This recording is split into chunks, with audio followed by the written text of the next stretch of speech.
the Disenfranchised podcast. We're that podcast all about those franchises of one, those films that fancy themselves full-fledged franchises before falling flat on their face after the first film. I am your host, Stephen Foxworthy, and joining me, as always, is my co-host, Tucker. Hey, Tucker. Hi, Stephen. How's it going? It goes, man. It goes. Brett is not here. He got caught in something called smooze, and I was not going to ask any questions, but he assured us that the smooze could not be stopped. So the green kind or the purple kind? I'm not going to ask questions because the smooze returned in the modern My Little Pony, but it was green instead of purple. I did not know wild. That. I have not engaged. Nieces, man. I have nieces, so fair. I've not engaged. I know with a the little show bit of the lore outside of this movie ever. I think so. You know what they have now? If you know how they updated the designs of the ponies, and now like 35-year-old dudes want to fuck all the ponies. Yes. So to my make partner that watched even a worse, documentary about that, and I was just like, why do people exist? So to cater to that fan base, they made a new version that like takes place in the My Little Pony multiverse. They've in fact crossed over. Good where Lord. the ponies stand upright and wear clothes, and they're all teenage girls, and they have boobs. I hate that. I hate that so much. Yeah. Well, you gotta know your audience, man. Doesn't mean I have to like it. Gross. Hold on, I'm good. I just have to puke real quick. I just realized what I said. Give me a second. Everything is awful, and we are in the worst timeline. Better now. Sorry. Appreciate you muting yourself for that. Yeah. Probably that maybe was could have wow. stayed muted for a little while longer. I'm just sorry I had to watch it. Good Lord. I've never seen vomit fly that far, though. Honestly, that was crazy. It was kind of impressive. I'm lucky I have remastered my gag reflex. Otherwise, there'd just be an echo on this side too. So you'd be chunking the movie theater, like he's just making everybody puke. Exactly. Yeah. Well, no, because then my dog would just come over and eat it, and then he would probably end up getting sick, and then I'd have to clean that up. That's the best part about having a dog, is like if they barf or if the cat barfs, I don't have to worry about it, man. I'm just like, hey, dog, eat your barf. And the dog's like, okay. This is great. I wish I could have this for every meal. I might actually throw up. That's so disgusting. No, dude, don't do it. No. But we are continuing our 80s animation month. And last week we talked about the callous cash grab that was Transformers the movie. This week we're talking about another callous cash grab. Tucker, what are we talking about? We're talking about 1986's My Little Pony. My Little Pony. Yep, that's the one. 1986's My Little Pony, the movie, from De Laurentiis Entertainment. Basically, from literally everybody. I was going to say the Transformers movie, and everybody that's going to do next week's movie too. Correct. All the same. We should have just called it Dino De Laurentiis Marvel Animation Month. Sunbow Productions and Toei Animation. Yes. Because it's fucking all of those guys. Directed by Michael Jones, and written by George Arthur Bloom, and starring Danny DeVito, Rhea Perlman, Madeline Kahn, Academy Award winner Cloris Leachman, Brain Gremlin himself, Tony Randall, as well as the voice talents of Charlie Adler, Russi Taylor, Michael Bell, Nancy Cartwright, Peter Cullen, and the immortal Frank Welker. Well, what a cast, Tucker. What a picture. It's something, man. You know what? It did not offend me. It did not offend me philosophically like Transformers did. It did not cause me to have a very toxic existential meltdown like Transformers did. This film was bad. I was worried you were gonna quit the podcast last week after you watched Transformers the movie. I was worried I was gonna quit the podcast last week after I watched that piece of garbage. That's soulless. Like, there's no word for it. I just have to make a noise for it. I don't know that this has much more of a soul, honestly. It's more ignorable, and the fact that it's a comedy for children, and the fact that it has a lot of just really so stupidly silly moments makes it ignorable at best. This feels much more boring, obviously at least, for children. This movie feels a lot more obviously for children than Transformers the movie, which was very violent and very, wait, who the fuck is this for? Like, this is clearly rated G. Whereas Transformers, they had to include the word shit just so that kids would bring their parents to go see it with them. But yeah, like what? But again, it's the same thing. Like, this movie exists to sell toys, just like Transformers did. The only difference between this and Transformers is the Transformers animated series existed prior to the movie. This movie is what kicked off the My Little Pony TV show that lasted for about 2 years. Really? I think so. Yeah. Based on what I have read. Confidence, Steven? Yeah. Based on what I've read, I believe that is accurate. I mean, I totally believe you. I just did not realize that. Because I hope you're right. The opening episodes, was succeeded by a television series anthology, which ran in late 1987. In fact, the first 10 episodes of that show, it's a sequel to this, were right? basically the direct sequel. follow-up. Yeah. Yeah. Okay. But I mean, it was already a popular toy, My Little Ponies. So they just created some characters based on those, or gave voices to the characters they'd already created, and then rolled out, a couple of different new play sets and figure lines, basically. But see, like, for me, this one feels more like a companion to the toy line, whereas the Transformers movie just felt like a 90-minute shill fest. Well, I think the main difference, and I think what this movie does right that Transformers got very, very wrong, is that they realize we don't need to scrap the toy line that we have in order to roll out new toys. Yeah, we can add stuff. Like, we don't have to get rid of the old stuff. So, and that's exactly what they did. Like the Flutter ponies, which are they're just like the Pegasus ponies, except they have fairy wings instead of the regular Pegasus wings you see. And they also, those wings sparkle when they fly.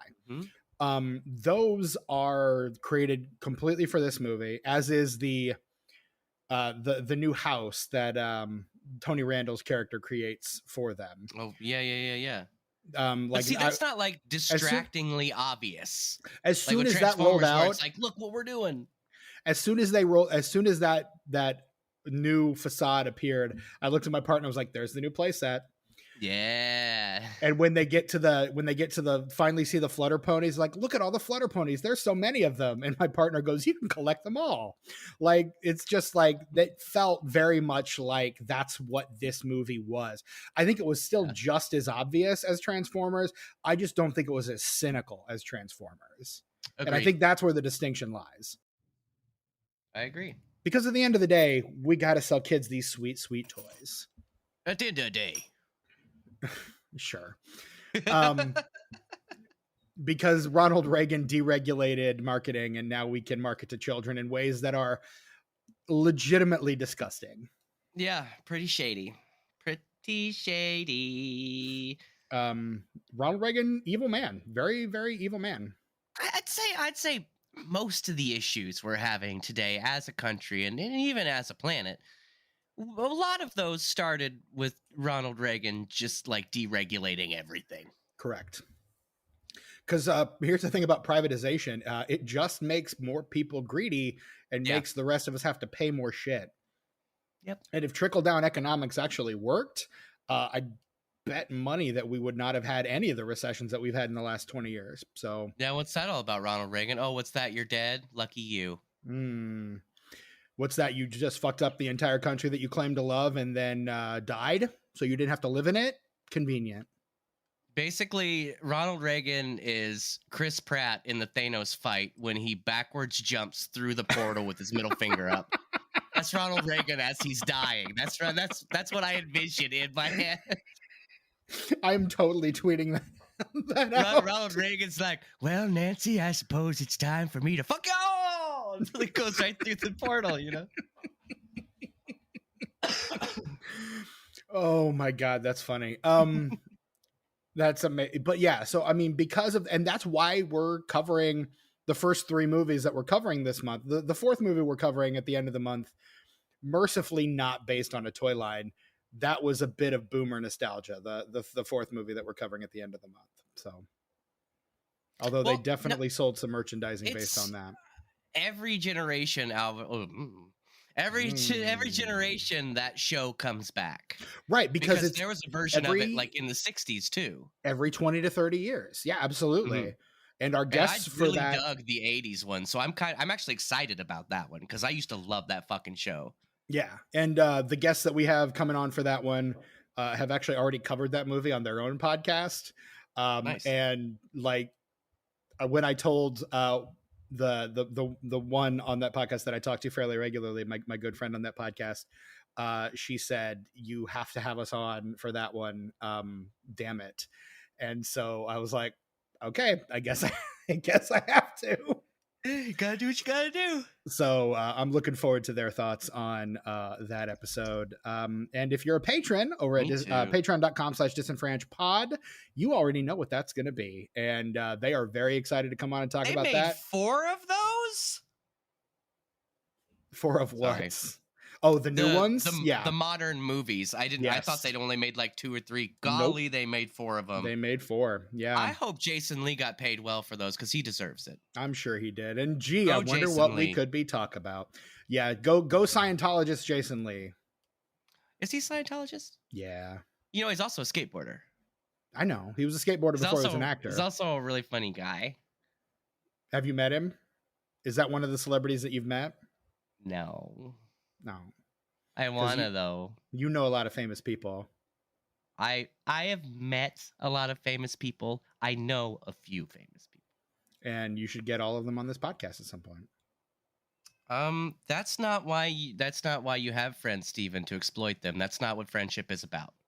Is it not? Have I been doing this wrong? Not. You've been doing it wrong, apparently. Fuck. Yes.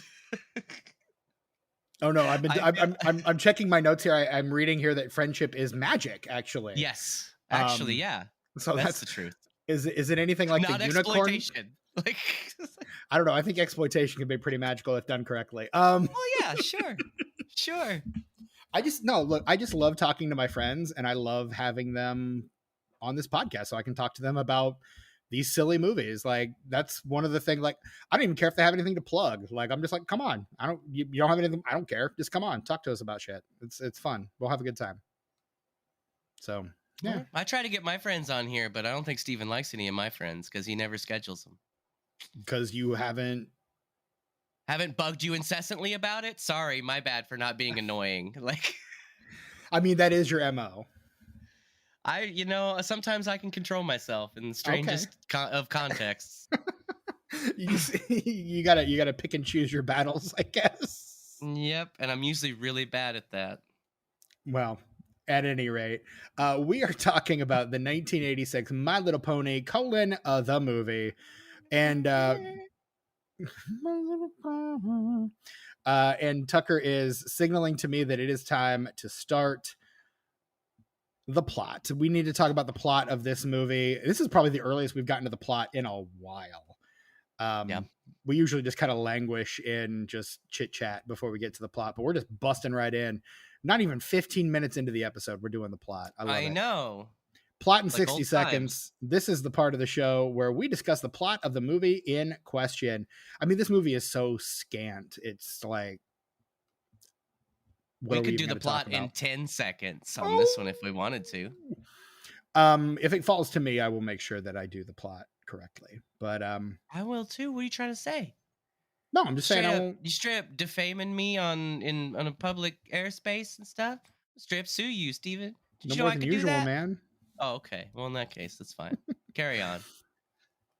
Plot in 60 seconds. It's the part of the show where we, at the behest of the Canadian Quarter of Indifference. Yeah. We are going to flip the Canadian Quarter of Indifference, and it will decide which of us will recount the plot in 60 seconds or less. Tucker, go ahead and give that a little flippity flip. Just as a reminder, the queen is heads, the moose is tails. Da moose. Are you ready? Da moose. Yep. Flipper. Call it in the air, Steven. Here we go. Shall do. Let's do tails. It is tails. Oh, that means I have to do it. Yeah, I was gonna say, why are you acting so victorious, man? Oh no, man. I don't know. I almost said heads, and then I was kind of glad I didn't, because that worked out well for me. All right, I am putting 60 seconds on the clock right now. I will give you the 30 and 10-second warnings, as I always do. The time will start when you begin your plot description, sir. Okay, so Lickety Splits, I guess she's a baby. I don't know. Yeah. But she wants to do a fancy twist in the talent show, but it's not part of the choreography, and she does it, and everybody gets like way shitty with her, like shittier than I would ever imagine they would get. Like, I'd be mad, but it's a fucking baby, dude. You can't get mad at a baby. And so Lickety Splits gets with that little dragon guy, and she's like, "I'm straight up running away," and they sing a song about it. It's kind of a bop. 30 But seconds. so they roll out and they run away, and all the ponies are trying to find them, but also Cloris Leachman and her daughters, but she doesn't like to recognize them as their daughters. One looks like a redheaded Sweet D Reynolds, and the other one just kind of looks like Rhea Perlman, honestly. 10 seconds. Like a chubbier Rhea Perlman. And so they release this Uzi stuff, and it's constantly following them around, and they meet the Grundles, and they build a new castle, and the fairy ponies beat the sludge somehow, and Lickety Splits comes back, and everybody's like, "We're sorry," and Lickety Splits is like, "I'm an idiot, sorry, I'm a fucking baby, I don't know what you expected." The end.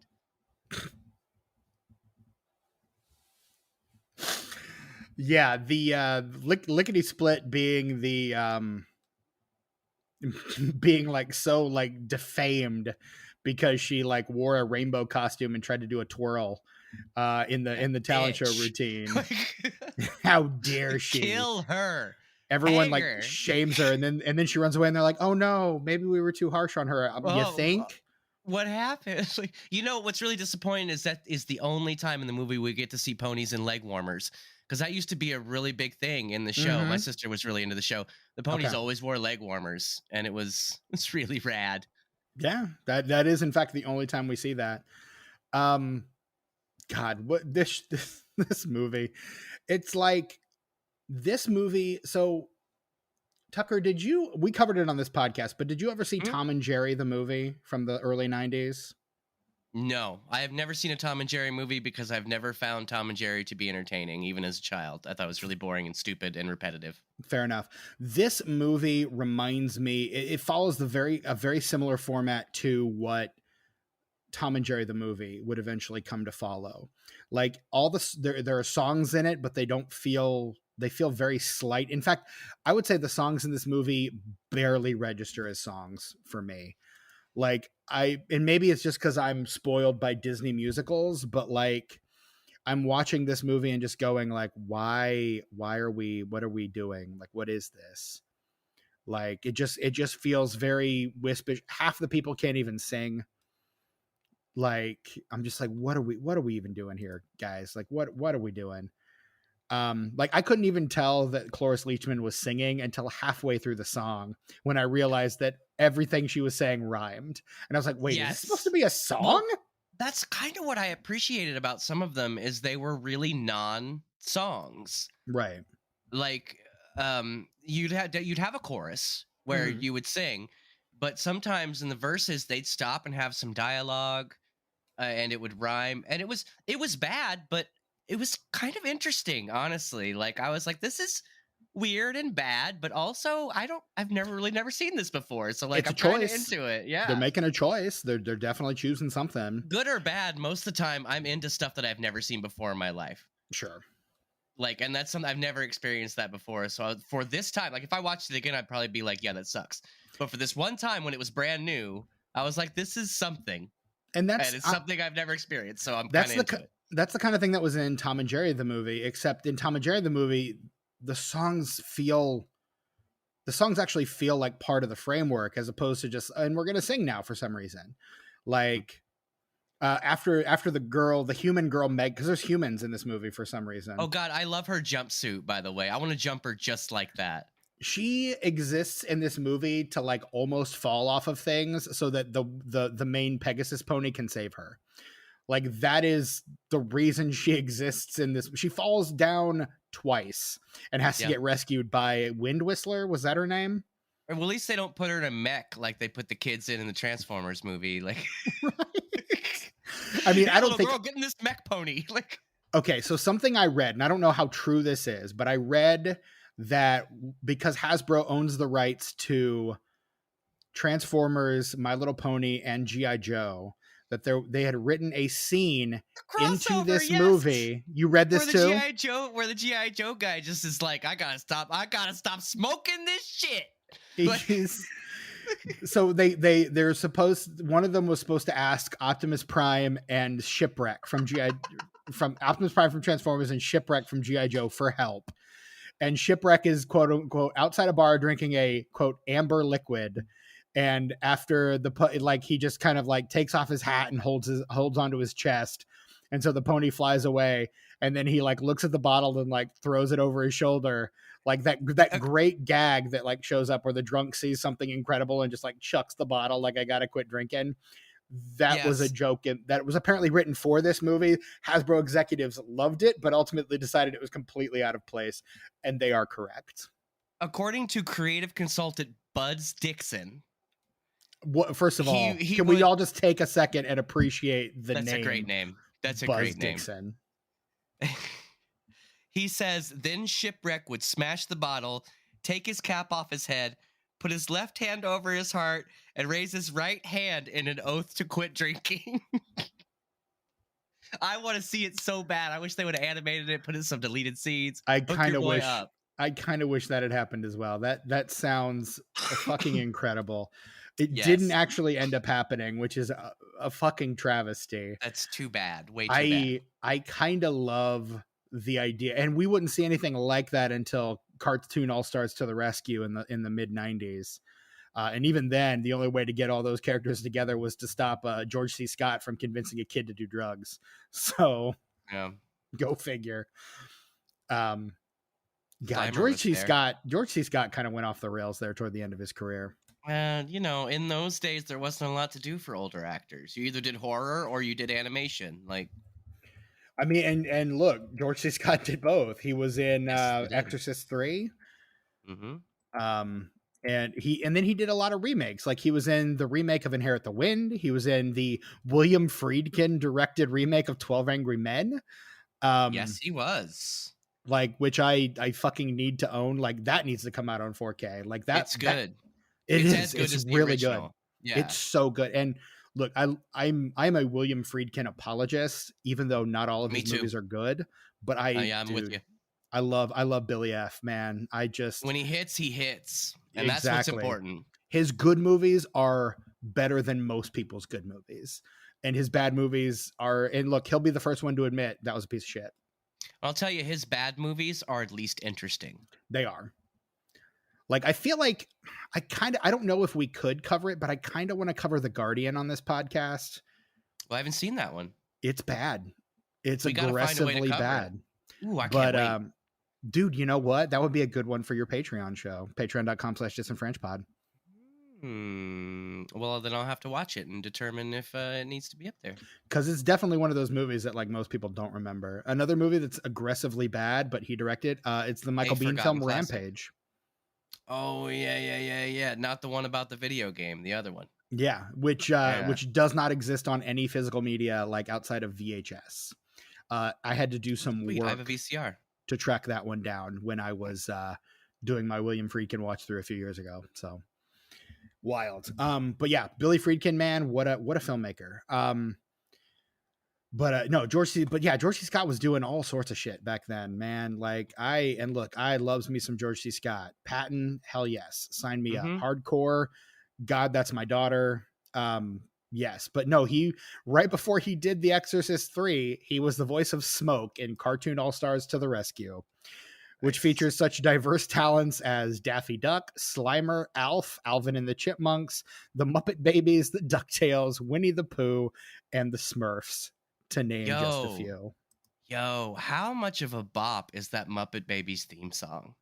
It is a fucking bop. I'm about to stop this podcast and put that on full blast on my PA right now. Like, So my partner and I do a blog on the side. We've started doing a blog recently, and our blog post from this past week was on things we learned about from animation, like real things that we didn't have a reference for until we saw them referenced on cartoons. I did not know what Indiana Jones was when I first saw the Muppet Babies theme song, where Baby Kermit is swinging in in front of the boulder. Yeah. So I wrote about that, and I actually put up the Muppet Babies theme song. My partner did not watch a lot of cartoons as a child, so she had never seen that before, and she was just like she had no idea what to do with that. Like she was just like, I don't know what this is, what even is. And she's not a Muppets fan, so it was kind of like I had to kind of walk her through it. But no, I mean, but yeah, Muppet Babies were my jam in the day. Best cartoon theme ever. It's up there, man. It's at least so good. I don't know why they didn't put Janice in the Muppet Babies and added Skeeter instead. That's the thing I don't know. Got Skeeter and Scooter. Well, I know Scooter, but you had another female Muppet that you could have just inserted in there, Janice, but no. No, I like having a brother sister pair. I think that worked well for the dynamic of the playroom. Touche.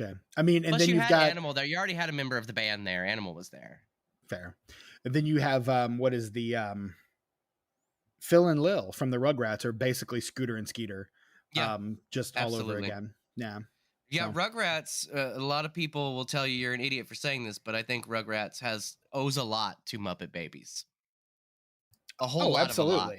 Absolutely. Tommy is Baby Kermit, and Chucky is Baby Fozzie. Like waka waka waka. Angelica is Baby Piggy. Like it's like they sand off some of the rough edges and make them a little harsher, but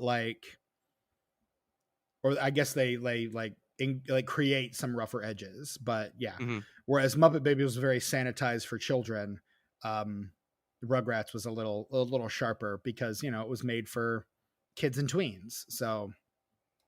Yeah, it's the perfect cast of Muppets though. You got Gonzo in there, you got Rolf, you got all your mainstays, and you give Scooter a sister, and it's perfect. It's kind of a perfect show.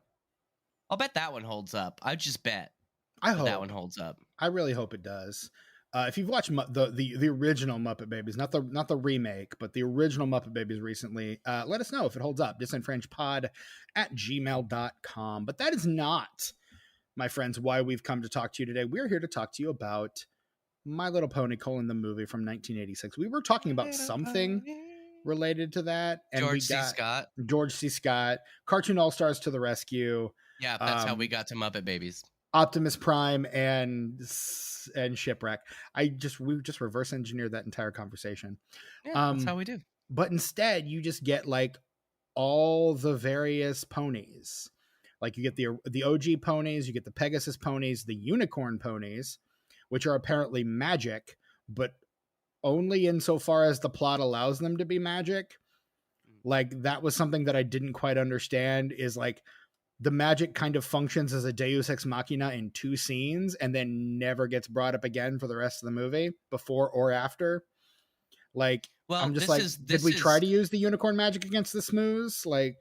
This is a pretty big example of this, but this happens in any movie where a character has any kind of powers. Most of the time they'll have a power that could have ended the whole thing with the movie lasting 5 seconds. But because the movie needs to happen, they either don't think to do that, or maybe they don't have a chance to do that, or everybody forgets they can do that until it's convenient. Or just we don't mention it, which is what this movie does. We don't talk about magic. We don't talk about magic. Just like Bruno, we don't talk about magic. Just like Fight Club, we don't talk about magic. Joke's on you, that whole movie, all they do is talk about Bruno, by the way. Dude. You are breaking the number one rule of Encanto right now. That's straight up. The whole movie is about. Never mind. I've said my piece before on this show about that. I will not repeat myself. That song is a fucking bop. What a worthless song. It is a bop, but it's a worthless song.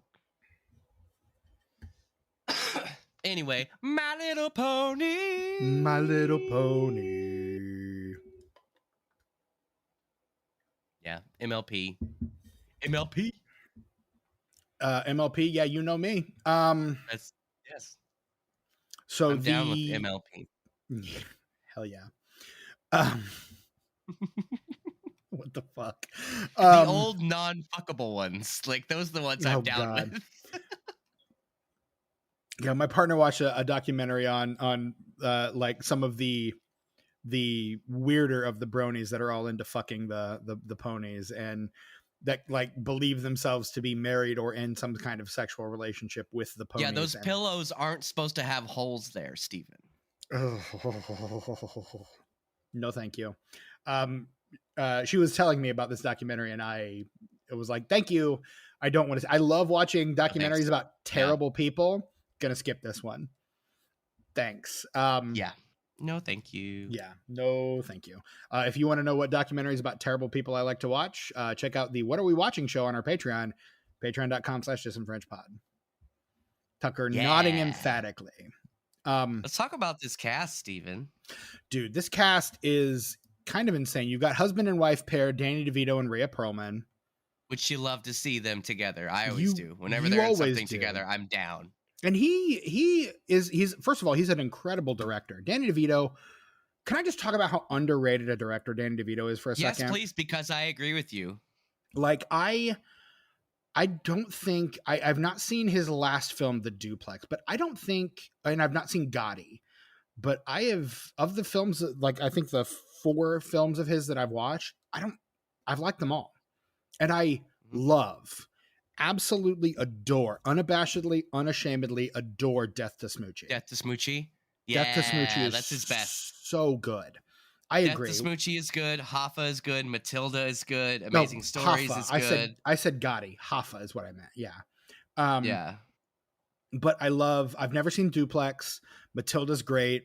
I love War of the Roses also. War of the Roses is absolutely. Chef's kiss. Just an insanely good film.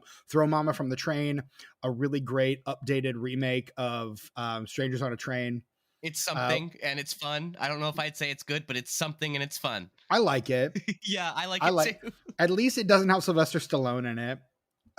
Which I like Sylvester Stallone. Do you like Sylvester Stallone in Stop or My Mom Will Shoot? Because that feels like that's what that movie would be. I don't, but I really, really wanted to when I saw it. I wanted to so bad. I was rooting for him for that small period of time where they were trying to put him in a bunch of comedies. He was trying really to do the Arnold thing. Because I love Sylvester Stallone. Like, as a person, I think that he is a great man. I think he's a wonderful writer. I think he's an amazing actor. I think he's a pretty damn good director. His politics kind of suck, but... Yeah. But as an artist, I'm way into Sly Stallone. Like, not everything he does, because we don't really see eye to eye on like what's great and what he should be in. Like, what, you didn't like Last Blood? No. I liked First Blood and I liked Rambo. So the first and the fourth of the series. 2, 3, and 5, not a fan. That's another franchise where the naming convention is kind of fucked. Well, and it's not really their fault because they called it First Blood. Mm-hmm. And then because everybody was just calling First Blood Rambo, they called it Rambo First Blood 2. First of all, everybody they should have called it Rambo. Second Blood is what they should have called it. Yeah. And then by the time they got to 3, they were just like, fuck it, it's Rambo 3, whatever. We don't care. Right. Like, who gives a fuck? Right. They're going to call it Rambo anyway. It doesn't matter. Well, who the fuck cares? And then they do Rambo, which I thought was John Rambo, but isn't just in fact Rambo. Originally it was going to be called John Rambo because he did it at the same time he did Rocky Balboa. And they're both excellent returns to form for each series, honestly. Like, really which is why I couldn't believe Last Blood was so bad. So bad. Because I was so excited after Rambo. Because I thought that was really good. Really it kind of took the over-the-top action of 2 and 3 and mixed it with like the drama and the emotion of the original film. So it's kind of the best of both worlds. And it was really, really good. And then the last one, I don't know if like if there was a gas leak or something, but it's just, it's inexplicably bad. Like, I think real bad. That's where the politics start to get infused with it. And it's gross at that point. Like, it becomes really, really fucking gross. which is weird because the politics from the first movie to the last movie pretty much change completely. Yeah, they flip-flop entirely. But over the course of that franchise, you see the politics go from one extreme to the other, and it's pretty wild. Yep. Something recently, and we can stop talking about Stallone after I tell you this. He did a movie on Prime recently in the last couple years called Samaritan that I really, really enjoyed, where he plays this hermit dude who befriends this kid who thinks that he's the superhero that's been like missing for years. And it's really good because it's a very brooding role, which he's really, really good at, especially now. He's really good at that. He doesn't have a lot of dialogue, and when he does speak, I don't know. I think he has the most dialogue I've ever seen him speak in a movie is one of my favorite Stallone movies, which is Fist. I will admit that I have to turn the closed captioning on when he starts getting excited during his speeches because he starts talking fast and loud and it's not his fault. It's not his fault. I'm not saying like fuck him, he's stupid. I'm just saying, he's hard to understand because he was born with that nerve damage shit. Right. The nerve damage. Right. So yeah. Anyway, Stallone's the shit.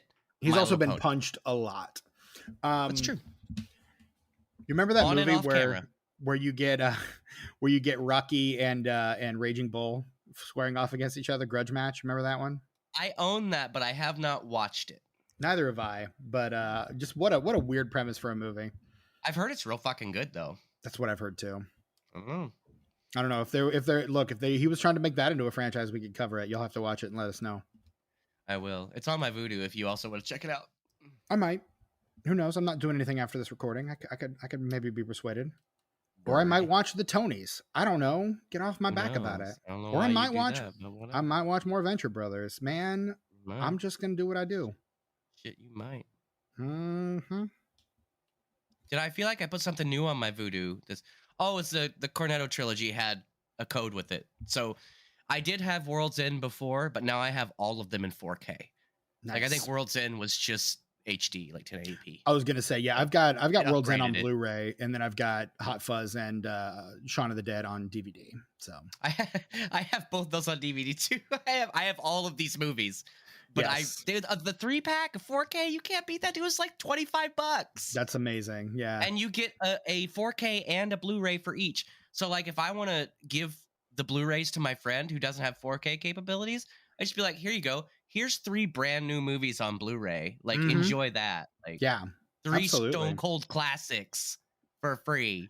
Man, Edgar Wright. What a director. Yeah, dude.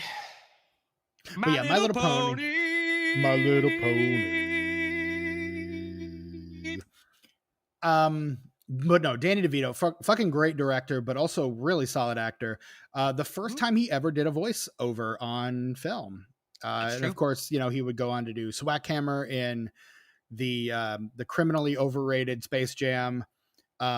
He was great in that though, and I thought that his character. The character design of his character matched his voice very, very well. It was a very good casting decision. I don't know if they based it on him or if they had the design before that. But whatever it was, doesn't matter. Perfect casting. He's the crime-fighting cat in Last Action Hero, lest we forget. And of course, he's the satyr in Disney's Hercules. Oh, yeah. He's the little guy with the beard and the pitchforky thing, right? Or something. He had lightning or a pitchfork. I don't know.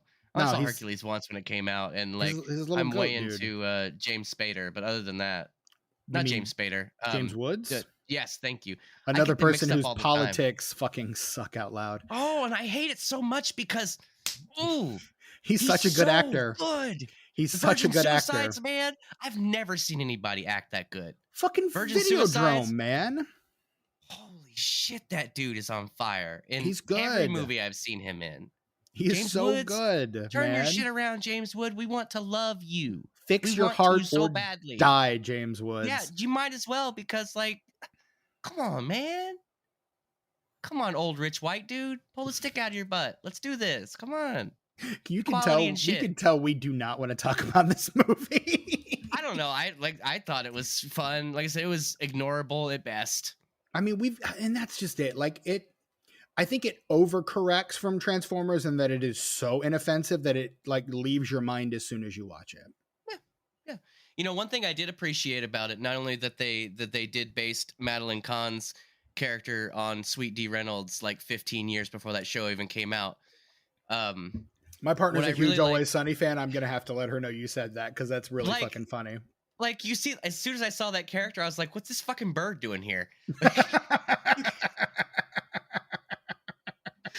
But and Danny DeVito's in it, so it makes sense. Like, right. It's some way. Like, but what I really appreciated was the Foley effects in this, because what I tried to do with Transformers before it completely destroyed my soul and my will to live was I tried to have some nostalgia about the sound effects, because I watched cartoons in the 80s and they all had the same sound effects. Correct. They all pulled from the same library. Yep. And this one, because they were all made by the same people.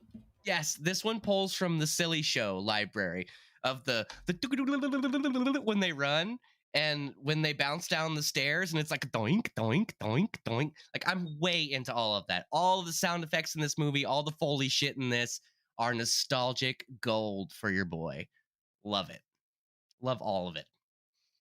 Anytime like a villain gets fucked up and there's sound effects involved, I'm just in heaven. Cloud, MF and 9. Yeah, look, this movie is goofy as shit. It is. It's real silly. I was also getting real Care Bears of the movie vibes off of this. That's what I was going to mention, is like, why didn't we cover the Care Bears, man? Because it got a fucking sequel is why we're not covering the Care Bears. Shit.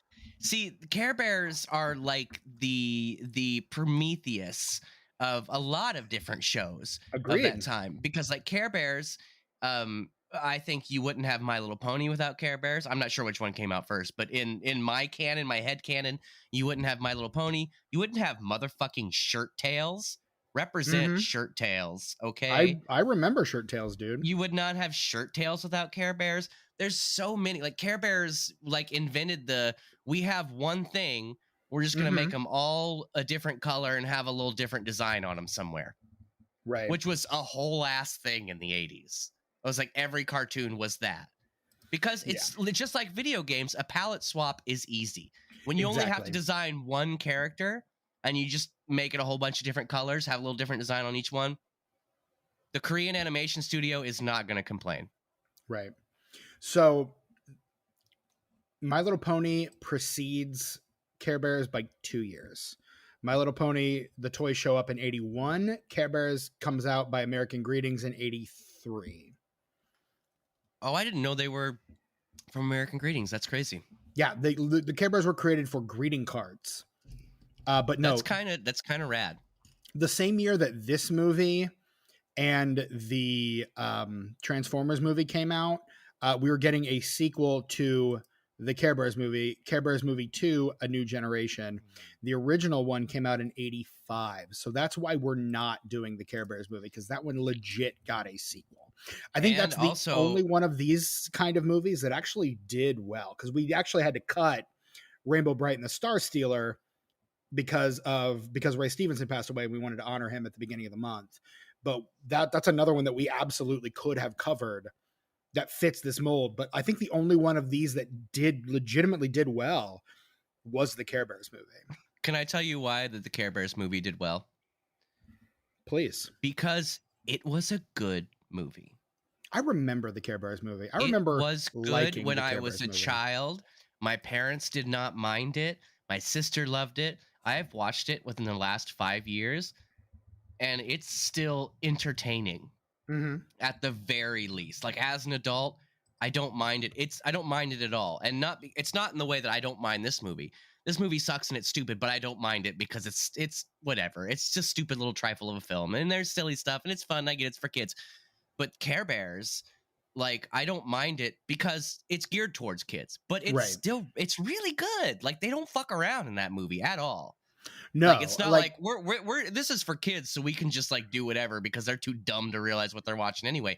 No, they make an actual movie. Yeah. And it's pretty damn good. And they're actually interested in telling a story versus what I think last week's movie, this week's movie, and next week's movie are all doing, which is trying to sell toys. Yeah, absolutely. And you were talking about the palette swap earlier and how easy it is. It is easy, but if you're someone like me who's trying to tell these characters apart and like infuse them with any sense of a personality, it's damn near impossible. But I think that's something that Care Bears movie actually does well. Agreed. Is those characters have clearly delineated personalities. Mm-hmm. All these ponies are the same, by the way. Exactly. Literally everyone is the same. Like my partner at one point turned to me and goes, is it the same voice actor doing all of the ponies? And I looked it up and I was like, in fact, no.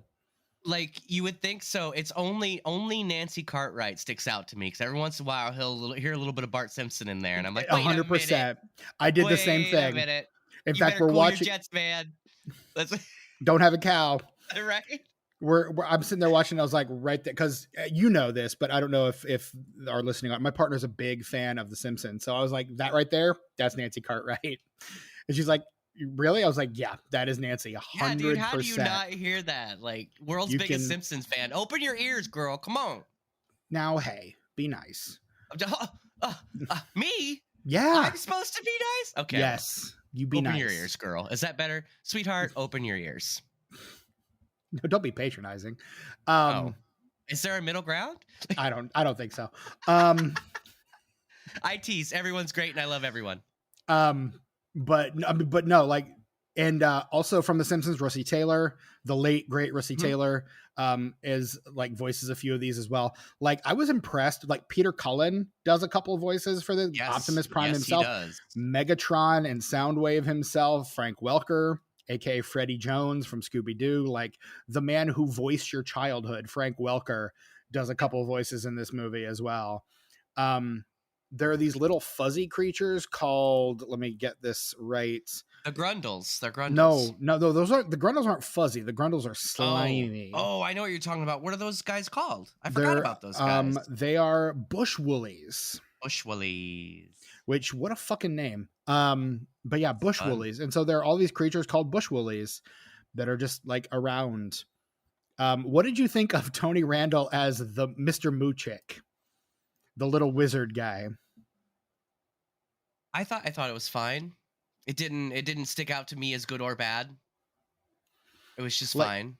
When I think of Tony Randall voice work, my thoughts immediately go to Brain Gremlin and Gremlins 2: The New Batch because I am me.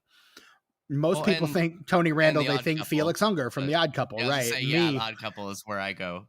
Because I am severely damaged and broken, I go to Gremlins 2: The New Batch because that's who I am as a person. Well, that would be my second thing that I would think of. Right. And then for people that are deeply, deeply broken, they go to My Little Pony, the movie from 1986. My Little Pony. But yeah, so that character feels like a Deus Ex Machina that doesn't do a damn thing. Doesn't do anything. He's just kind of there to be Tony Randall. That's it. He's like the goofy character that you think kids are really gonna love, but there's nothing to him, like at all. It's like Tony Randall was standing outside of the studio that was doing the voiceover work for this. We don't know why. He was standing there smoking a cigarette, and somebody came out and I was like, "Holy shit, that's Tony Randall!" And he's like, "Yes, I'm Tony Randall." And they're like, "Hey, you want to do a Tony thing Randall, real quick?" And he's like, "Well, yes." And then that's how this happened. I'm assuming that's how this happened. Okay, I'm gonna tangent here real quick. Are you familiar with the Tom Hanks SNL character, Mr. Short-Term Memory? What era? It's like 80s era. I feel like it's something that I've seen, but that has not stuck with me because that definitely sounds familiar. He plays a character. I am a someone who is very into that show of all eras of that show. I'm gonna have to send you a link to this on YouTube, but yes, please do. Because there's one where he's on like a game show, and it's like the $10,000 pyramid, and he's paired with Tony Randall. And Tony Randall's actually on the episode, appears as himself, and he's incapable of developing new memories. So he turns around and every time with just the full like pathos of Tom, like all the pathos that Tom Hanks can muster, hey, you're Tony Randall. Oh my God, it's Tony Randall. Like, so when you said, holy shit, it's Tony Randall, that's immediately where my brain went. And I just started to chuckle because wowzers. Yeah. But I mean, it feels like this feels like a favor for the producer, kind of a role for Tony Randall, honestly.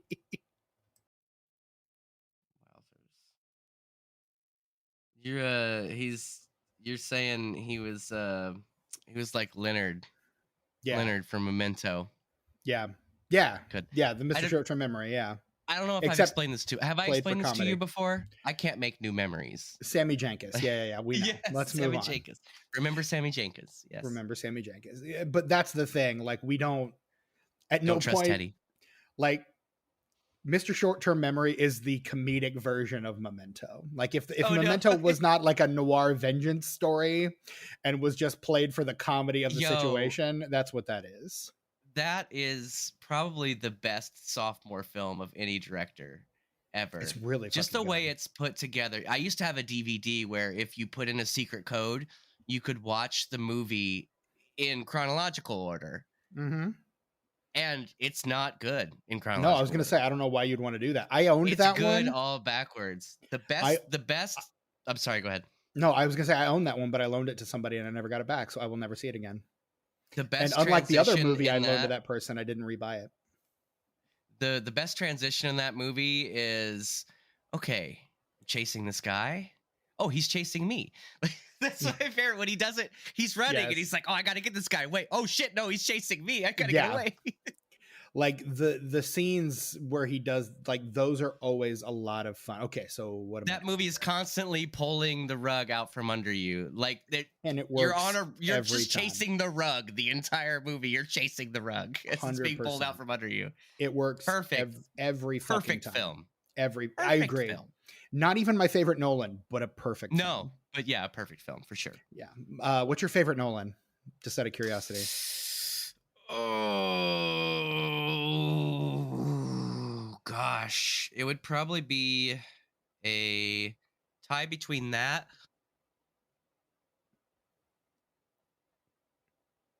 and Following. I thought Following. Wow. I think that's probably one of his best because it's so like it's a movie about voyeurism, but you feel like you're the voyeur. Honestly, it's the best director proof of concept movie ever. Or Christopher Nolan was like, hey man, this is the kind of shit I'm gonna do, so watch the fuck out. That is one of those movies that feels very much like a this is my first movie kind of a movie. You know like what I mean? Brick. Just like Brick. Very much like where Brick. It's like he's just throwing his hat over the wall and be like, you know what? I know this is ridiculous, but if I can't do this, I can't do anything else. Right. And that's very much mine is The Prestige. I love The Prestige. Oh, that's a good one too. I think that movie is so fucking perfect. I didn't see that last, not the one that's coming out now with fucking Cillian Murphy. But yeah. I'm the one that came out before that. I haven't seen that one yet. The one with isn't Idris Elba in that other one I'm thinking of? What was his last one? Looking it up. Tenet. That's the one I didn't see. Tenet. Oh no, that's Tenet. John David Washington. That's Denzel's son. Why Tenet did I think it was fucking rules? I'm not a racist, you guys. I swear. Why did I think that was Idris Elba? I was going to say, was he in something else there? Because you're racist. No, I don't. Racist. Yeah, that's right. You're right. Sorry. No, no, it's good though. Like Tenet fucking rules. I need to see that. Yeah. Tenet is, and I think I've said this on this podcast before. Tenet is a Christopher Nolan movie with the training wheels taken off.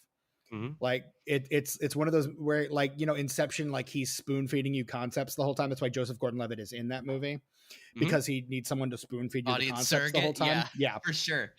Well, no, that's why Elliot Page is in that movie, but Jogo is the guy like telling you the premise and like setting everything up. Like he's the guy helping the audience surrogate, and thus the audience understand what the fuck is going on. That character does not exist in Tenet. Like there's a scene with a character like that, and then that character quickly goes away, and the rest of the movie, you're just left on your own. And it kind of rules for that reason. It's like you have to be watching Tenet. I own it on 4K Steelbook, so that's a thing that I did. I'm gonna see where it's streaming because I just keep forgetting about it. Is all it is. Ever since it came out, I'm like, ooh, I'm gonna watch that, and like a bunch of other shit comes out and I completely forget about it, and then it comes up again. I'm gonna watch it. Then a bunch of other shit comes out and I completely forget about it. It was a Warner Brothers movie, so I would be very surprised if it was not on HBO Max. It's in theaters right now, apparently. What? They must be doing a re-release. Well, you know, like Fathom does all those re-releases of shit. They had fucking Raiders of the Lost Ark was out last week for a couple days. Like, since it's all digital now, they can put literally anything out at any time that they want to, because they don't have to fuck with sending like 5 canisters of film halfway across the country anymore. Right. Which feels rotten, because Christopher Nolan is one of the last people dying on the film is forever bandwagons. Like, I saw a clip on TikTok this week of the final film reel for IMAX for Oppenheimer, and it's like the size of a car. It's so fucking huge. Jeez Louise. That's exciting though. I'd say my honorable mention for best Christopher Nolan would be Insomnia. Insomnia is, I think, maybe his most underrated movie. Like, that's the one. That and The Following are the two that people forget. But Insomnia is, I saw that one in theaters by myself, and I had a blast. My dad and my sister went and saw something else, and I went and saw Insomnia and just had a fun time. And that's not just because those 3 are my favorite and they happen to be his first 3 feature-length films, doesn't mean that I don't appreciate his latter work. I think everything that he's ever done is absolutely brilliant. It's just those 3 are the ones that really because that when you saw those, you felt like you were discovering Christopher Nolan, because no one knew him yet, because he hasn't directed a Batman yet. And then he directs a Batman movie and everyone fucking knows who he is and everyone can't get off his jock. But those first 3 feel like, if you knew him who he was then, like, you feel like you're a part of a club, you know? Mm-hmm. I saw with Following, I think I saw that 2 years after it came out. I bought the VHS, but those other 2 I saw when they came out. I saw Memento at the Artsy Fartsy Theater, and I saw Insomnia at the regular ass theater. I saw Memento on DVD spring break my freshman year of college. So like shortly after it came out, a buddy of mine was it the one that looked like a case file where you flipped it up? No, that's the one that I owned. That's the one that I used had the paper clips. It had little paper clips in it. Yeah, I think it was I think it was the first release, just the first run. We rented it from the video store, so I don't know. I don't think I have it anymore. That's the one I loaned out, man. Time to buy the 4K. All right, keep talking, Steven. I got to buy the 4K right now. Have fun. And then after that, I was like, okay, Christopher Nolan, yes. And then someone was like, he's doing Batman. I was like, that's going to be cool. And then it was. Oh, yeah. I was very excited to hear that when he was announced to be. Because Aronofsky was supposed to do it. And then. Mm-hmm. I would have been interested to see that. I was either of them. I'm there. Doesn't matter. Yeah. And we know this is why you tuned into our My Little Pony episode, to hear us talk about the films of Christopher Nolan. My Little Pony. My Little Pony. Fun drinking game. Go back and re-listen to this episode from the beginning and just do a shot every time one of us sings anything about My Little Pony. There's no 4K of Memento. Damn it. You know what? Speaking of 4Ks, my 1989 Dr. Caligari Blu-ray, not the 4K, because I missed that boat. But the Blu-ray was shipped yesterday. Nice. And the reason I mention that is because this stupid ass movie that nobody gives a fuck about except for me and like 12 other people got a 4K release. Can I get a Memento 4K? For the love of everything holy. This honestly, shit movie that made $5 that 3 people care about has a 4K. Memento doesn't have. Where's my Memento 4K? Everybody loves that movie. They're probably waiting for an anniversary so they can bilk you out of as much money as possible. They're waiting for me to put my foot up their ass. I need that Memento 4K, man. Come on. Give me the goods. I don't know. What else do we have to say about... I will say that there's a dragon in this movie for some reason. And it is voiced by Charlie Adler, who is the voice of Buster Bunny, doing the exact same voice that he does for Buster Bunny. And that was wonderful. I love it. It was bugging me for half the movie, so I looked up. I'm like, who is voicing Spike? And I was like, that's where he is fucking Buster Bunny. That is Buster Bunny from Tiny Toon Adventures. That is what that is. And of course, I was a big Looney Tunes and Tiny Toon Adventures kid growing up. So they're bringing back Tiny Toons. I don't know. The Animaniacs revival was okay. Yeah, it was. I agree. It was fine. I agree. It was fine. Hopefully, because I was a big fan of Tiny Toons when I was a kid, and it still holds up. BT Dubs. Okay. Good to know. So I'm excited. So the 10th anniversary of Memento was 2011. So closest we're gonna get is a 25th in 2026. So 3 years. I expect a 4K within the next 3 years. Mm-hmm. If I don't get it, I'm gonna riot. You heard it here first, folks. I'm still waiting for that Scream 4 4K Steelbook release. Can we get 2, 3, and 4 in 4K at all, please? 2 is on 4K. I own it. It's on my bookshelf. Is it? It is. Well, 3 and 4 sure aren't. No, they're not. How do you? You have a franchise and you only do some of them in 4K. Like, what's your fucking problem? I gotta have the whole thing in 4K. They wait for the anniversaries, man. I'm telling you, that is 100% what they do. They wait for the anniversaries and then they release them. Didn't you tell me that you had 2 Scream 5 4Ks and that you'd give me one? Yeah, you want one? Yeah, I'm gonna text you my address right now so we don't forget. All right, sounds good. Do the numbers, Steven. All right, yeah, let's do them. This movie, My Little Pony, the movie, releases June 6, 1986. It opens at number 10 to $416,000. Not a great opening, and it makes domestically just shy of $6 million. So not really a great grosser at all. In fact, it is not just a financial bomb; it is also a critical bomb, which we'll get into here in a second. But you know, when I read that, I don't mean to cut you off, but when I read that, I was like, and the critics liked the transform. Remember how last week the critics were like, yeah, this is fine, fucking 3 stars. And on this, which is a movie that's barely a fit, it's barely there. It's fine, whatever. Who cares? They're like, oh, this sucks. Fuck you. I think it's because of that. Like, because the Transformers movie is at least trying to like go for an older audience. This is not. This unapologetically going for the kid audience. And critics famously are stupid and hate movies. I don't know how they get their jobs, honestly. They know more about movies than you or I ever will. So I disagree. I know more than all of them combined. Okay, well then, and they can kiss my whole asshole. Roger Ebert, come back from the dead and kiss my ass. All right. If you did know more about them, you would have their job. Is all I'm saying. I do like Leonard Maltin though, because even though I disagree with him, he's a good spirited dude, and I love him. He's a wholesome boy. He was in Gremlins 2: The New Batch because he hated the first one. Because and he hated that's perfect Gremlins. Man. That's right. If he can take a joke and he can be like, yes, I hated this, but you're a good person and I will work with you.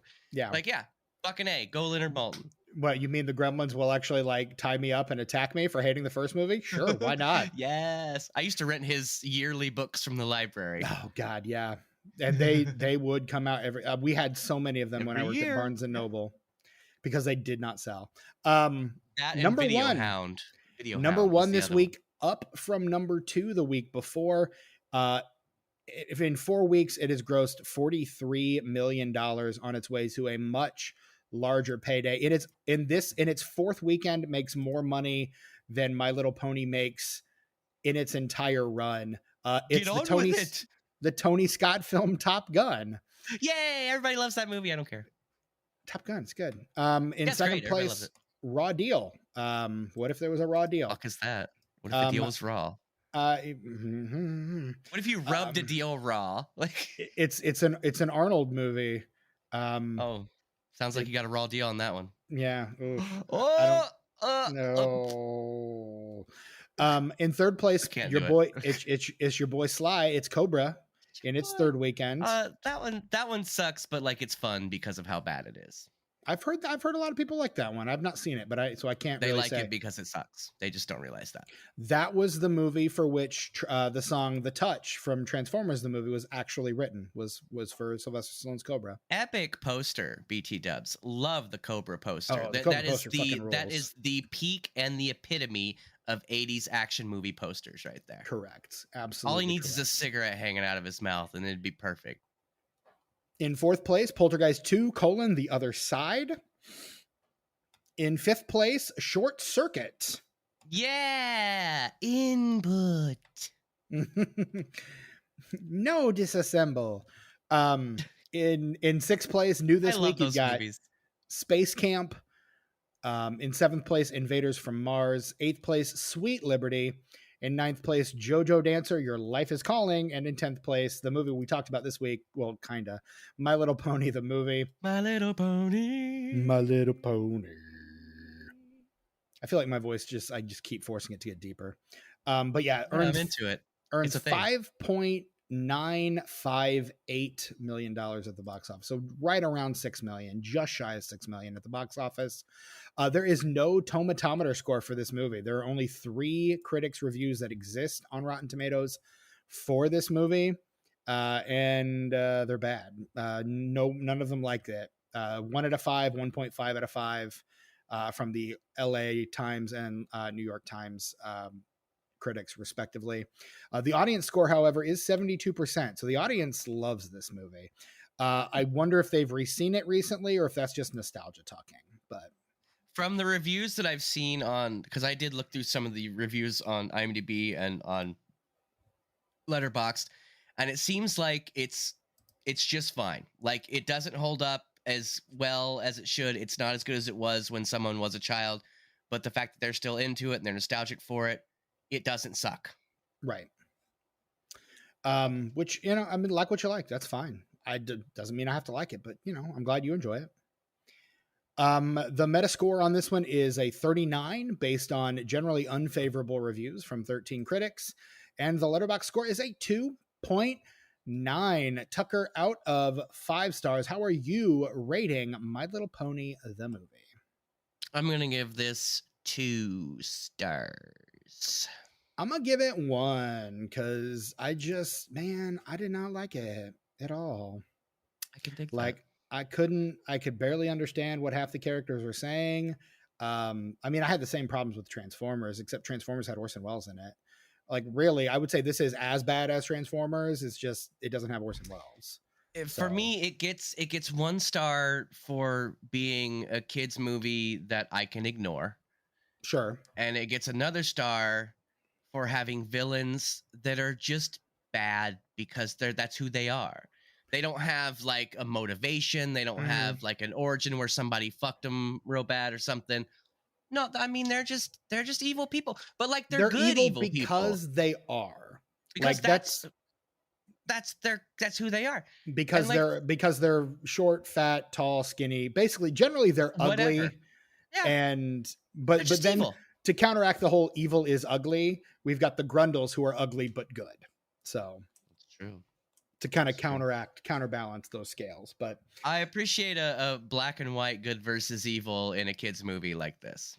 I mean, that's kind of the norm. Like nowadays, and they're lovable. They're lovable. You're a lot more likely to see the shades of gray. But like the classic Hollywood good versus evil, it was being pitched to everybody. Like, and I mean, there's a binary. It's the good bad binary, and life obviously exists in shades of gray, but some people like that in their fiction and go for it. I prefer my fiction a little more realistic, but hey, that's me. So I'm not going to begrudge anyone their love of this movie. So yeah, it's a 1 star for me. It's 2 for you. So it averages out to about 1.5 for the podcast. And I'm going to log that on Letterboxd right now. So if you're not following us on the social medias, guys, you should be. We are at Disenfranch Pod on Instagram, Twitter, Letterboxd, Facebook, and YouTube. At Disenfranch Pod on all of those. If you're not following us, are you really a fan of the show? No. I'm gonna say you're probably not. I submit no. You can shoot us an email, disenfranchpod@gmail.com. Let us know what you think, what you want to hear from us. If you just want to say, hey, introduce yourself, just drop us a line over there. We'd love to hear from you. And hey, while you're out on the internet, swing by Apple Podcasts, swing by Spotify, give us a nice juicy 5-star rating and review. I've not asked for that in the last several weeks, and you guys haven't been doing it, so get on it. We would sure appreciate that. That goes a long way to helping us find more listeners like yourselves. Don't just stop at the rating. Leave the review too. The review helps also, and we really do appreciate every one of those. In case I haven't mentioned it enough, you can also follow us on Patreon, patreon.com/disenfranchpod, where we've got like about 7 weeks worth of what are we watching segments where we talk about what we've been watching. plus a ton of other shows. Oops All Christianity Corner, Oops All Video Game Corner, whatever Tucker's new show is getting ready to be. We've got disenfranchised, unfranchised, disenfranchised at the movies, where we talk about recently released movies and trailers. Do reviews. We talk about trailers. You guys have done a couple commentaries. Yeah. There's so much content on the Patreon. Like, honestly, we could take the rest of the year off and not do anything for the Patreon, and someone who's new would not even notice. Right. Obviously, we're not going to do that because we're not going to do that. We got the existing customers to think about. But yes. I'm just saying, as an example. Absolutely appreciate every one of our patrons and everything that they do for us. And we would love for you to become one so much, in fact, that we are currently offering our Patreon a free trial for our Patreon for 7 days. You can swing on over patreon.com/disenfranchpod and give us a try for 7 days. You get to peek behind the paywall and see everything that we have to offer. So get your booties over there and make it happen. You will be glad you did. I'm your host, Stephen Foxworthy. You can find me on Instagram, Letterboxd, and Twitter, I guess, at Chewy Walrus. Tucker, where can we find you these days? I'm still on YouTube, Ice909, ICENINE, the number 0 and the number 9. Also, I got my Instagram that Steven manages for me because I don't like to interact with social media. So thank you, Steven, for facilitating that creative outlet for me. We do what we got to do. You know what? I wrote up probably the best post for that Instagram page. Wrote it up this morning, and I swiped away from what I was writing it on because I couldn't remember how to spell Jekyll. Mm-hmm. I fucking know how to spell it now, but when I came back, everything was all gone. I hate that. So I'm probably tomorrow, if I get some time, or later tonight, I'll go back and do that because it is an epic yarn. It's actually what I'm gonna call mugs from the past, because this mug does not exist anymore, but I do have a really good photo of it and a damn good story behind it. Hell yeah, I can't wait for that one. So I look forward to that. But that is at Tuck Mugs, Tuck _mugs on Instascam, Instaham, Instaflimflam. Instaham. I wish my ham were Insta. I would love ham right now. Right? Or just pictures of ham. That would be fine too. No, I want actual ham. No. Okay. And speaking of the Tuck Mugs, we did have Brett come and do a guest mug on there. He showed off his Umbrella Corporation mug. That was lots of fun. He had a really good story behind that.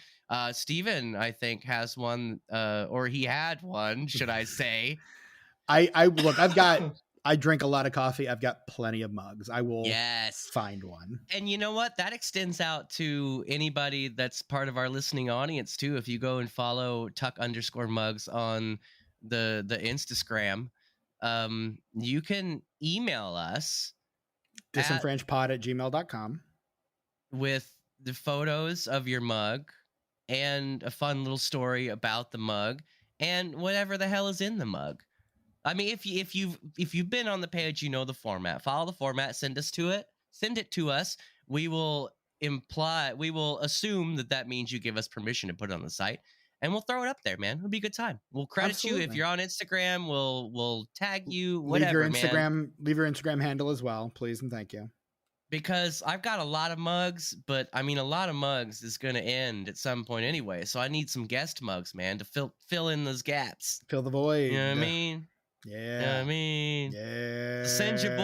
Send your boy some mugs, because I'm a mug enthusiast. You see, and that's it. It's not just that he's got mugs he wants to show off, is he legitimately likes mugs. I love mugs. You know what I love about mugs is you can collect them and it's practical. Mm-hmm. People, no offense, Steven, but people who like collect collectibles, or like, for example, even have to get like steel books and stuff, which is that's a little different because like I buy movies, so I get that. But we are not the same. But you know, it's not something where you're buying something that you don't need, that you know is possibly going to sit on your shelf and be useless And since it's made of plastic, won't biodegrade for the next 40,000 years. As cute as they are, Steven, look at that. I'm just showing off all my little pops now. All my little Gremlins collectibles from my. But see, with mugs, you can collect mugs, but you're gonna drink some shit out some mugs. You're never not gonna use a mug. I know exactly what I'm gonna show it to you, and I do not want you to comment, but I know exactly what mug I'm gonna feature for my first guest mug. Oh, I'm gonna see the back. What's it on the bottom? Just a base, or it's I see what it is. Never mind. What it is? Yeah. Okay, yeah. I'm excited about that. You guys get hyped about Steven's guest mug because it's gonna be a wild one. It will. It's gonna be great. I've not actually consumed any beverages out of that, so I might have to. You're gonna have to that day, just for that day. You damn near got to, Steven. Which means I gotta wash it first, but yeah. Yes, you do. Because it's for display purposes unless you only right now. Drink some gnats and some dust, dude. Yum. Protein is what those gnats are. Yes, sir. And speaking of Brett and his guest mug, you can follow Brett on Instagram and Letterboxd at sus_warlock. And that, I said warlock really weird there, didn't I? I don't think so. It doesn't fucking matter. It's fine. Whatever. That's all, man. We didn't really have a lot to say about this movie. I'm sorry to say. Sorry to the bronies and the other My Little Pony enthusiasts. About that. Yeah. If we let you down, I apologize. I met a dude who was a big brony. I had so my favorite piece of My Little Pony ephemera is the Robot Chicken Apocalypse Pony sketch that I sent you guys in the chat earlier this week. I didn't watch it, but I'm familiar with it. Yeah. It's great. I had a t-shirt with the 4 little ponies of the apocalypse on it, but they were drawn in like the original My Little Pony style. Oh, nice. And I wore it to a play that I was in once, and I was like talking to the cast after because I knew a couple people, and I didn't know this guy from Adam, and he stops me and goes, "Oh my God, I'm a huge brony," and I was just like, "Oh, what have I done?" Like I felt like I took a huge step back. I don't think I actually did, but I was just kind of like, Steven, like he wants to have sex with those teenage ponies. Oh, that's super. I'm just saying. That's pedophilia and bestiality. It's like, pick a lane, man. If you are a man who is a fan of My Little Pony, Friendship is Magic, fine. If you want to have sex with those ponies, reevaluate some things. And like I said, I have nieces, so I've seen this stuff, and it's a clever show. I don't want to kink shame, but like it's a fun. I do. Don't fuck ponies. No. There, you know what? There's kink shaming and there's being reasonable, Steven. Don't fuck ponies. Kink shame real my ass. Or Do animated. Not fuck a pony, please. If you feel like you want to fuck a pony, that is mental illness, and I feel for you. Go get some help. Go get some help. This has been a paid public service announcement from Tucker. It's not your fault. Go get some help. I love you. And that is all we have for today. So until next time, I am your host, Stephen Foxworthy. This has been the Disenfranchised Podcast. For my co-host, Tucker, and the absent Brett Wright. Until next time. My Little Pony. My Little Pony.